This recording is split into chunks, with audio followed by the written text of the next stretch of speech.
खबर गांधीनगर से, जहां मीडिया से बात करते हुए अंबालाल पटेल ने हाल ही में गुजरात के मौसम के संबंध में कुछ महत्वपूर्ण भविष्यवाणियां की हैं। आप भी सुनिए। तारीख 17-18-19 में घણા ભાગમાં વરસાદ થશે, કેટલાક ભાગમાં ભારે વરસાદ થવાની શક્યતા રહે છે। પશ્ચિમ સૌરાષ્ટ્રમાં ભારે વરસાદ થવાની શક્યતા રહે છે। જૂનાગઢના ભાગમાં ભારે વરસાદ થવાની શક્યતા રહે છે। નવસારી, સુરત, વલસાડ, ખંભાતના ભાગમાં ભારે વરસાદ થવાની શક્યતા રહે છે। નર્મદા તાપીમાં વરસાદ થવાની શક્યતા રહે છે। મધ્ય ગુજરાતના ભાગોમાં વડોદરા, નડિયાદ, આણંદ, કપડવંજના ભાગોમાં વરસાદ થશે, કેટલાક ભાગમાં ભારે વરસાદ થશે। પંચમહાલના ભાગમાં ભારે વરસાદ થવાની શક્યતા રહે છે। અમદાવાદ, ગાંધીનગરના ભાગમાં વરસાદ થશે।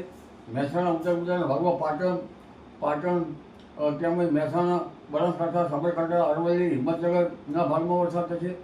કચ્છના કેટલાક ભાગમાં વરસાદ થવાની શક્યતા રહેશે।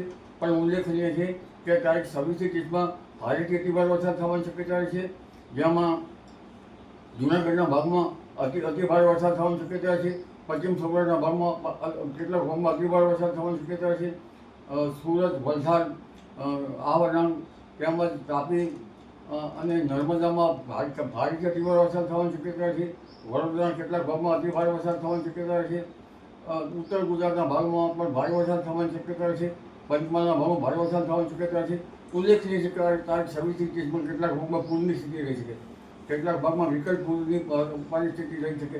પણ આ વખતે ગાજવીજ થશે વધારે, કારણ કે વિશ્વાવસુ નામનું વર્ષમાં આનંદ નામનો ગરમ વાયુ વહે અને ગાજવીજની પ્રમાણ વધારે છે, એટલે અતિ ગાજવીજથી ક્યાંક વીજપ્રપાત થવાની પણ શક્યતા રહે છે। જી। गुजरात गांधीनगर से सी न्यूज़ संवाददाता अमित पटेल की रिपोर्ट।